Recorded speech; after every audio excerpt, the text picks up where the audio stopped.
আজকে এরকম জিনিয়াকে আপনার একটা 4 ইঞ্চি দেখুন যারা শেকড়ে এরকম নিচ দিয়ে বেরিয়ে গেছে, এই যে এরকম করে এরকম তুলে এরকম লাঠি দিয়ে এরকম এই দেশলাই কাঠি দিয়ে চাপ দিলে এই গাছটা এখানে বেরিয়ে যায়।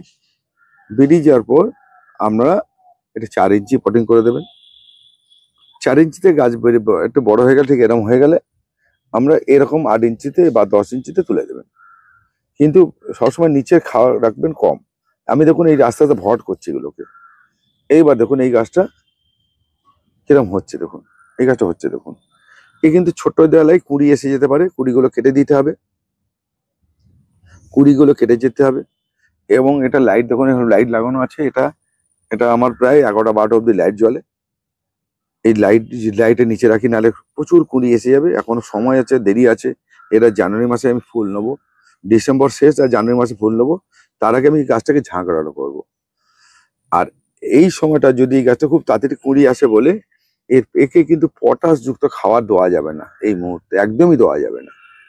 একে কি করতে হবে, খোলের জল ব্যবহার করতে হবে। খোলের জল দিতে হবে, বাদাম খোলের জল দিতে হবে। তার সঙ্গে ডিএপি দিতে হবে। ডিএপি জলে মিশিয়ে, ভাতের ফ্যানের সঙ্গে জলে মিশিয়ে দিতে হবে। আর মাঝে মাঝে আপনি 19 অথবা 20 স্প্রে করে দিতে পারেন।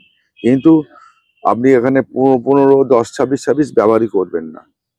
কেন, এই গাছটাকে একটু লম্বা না করতে পারলে প্রচুর কুড়ি আসে। আপনি কুড়ি না বেরোতে বেরোতে কুড়ি এসে যাবে। তাহলে আপনি যদি একে তো 4টে পাতা বের করতে হবে, তবে তো আপনি ডালটা বেরোবেন।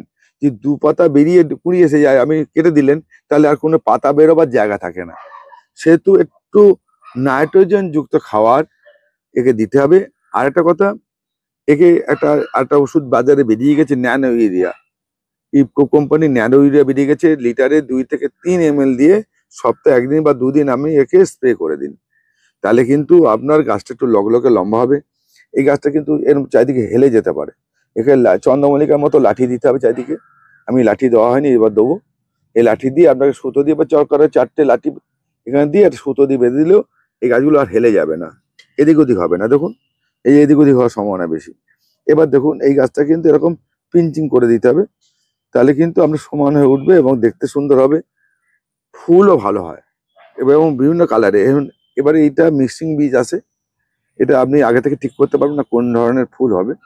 কিন্তু এই ফুলগুলো এত বড় হবে না, ছোট ছোট ফুল হবে, দেখতে অসাধারণ হয়, দীর্ঘস্থায়ী একটা ফুল। অন্যদের ফুলের মতো 4-5 দিনে নষ্ট হয়ে যায় না।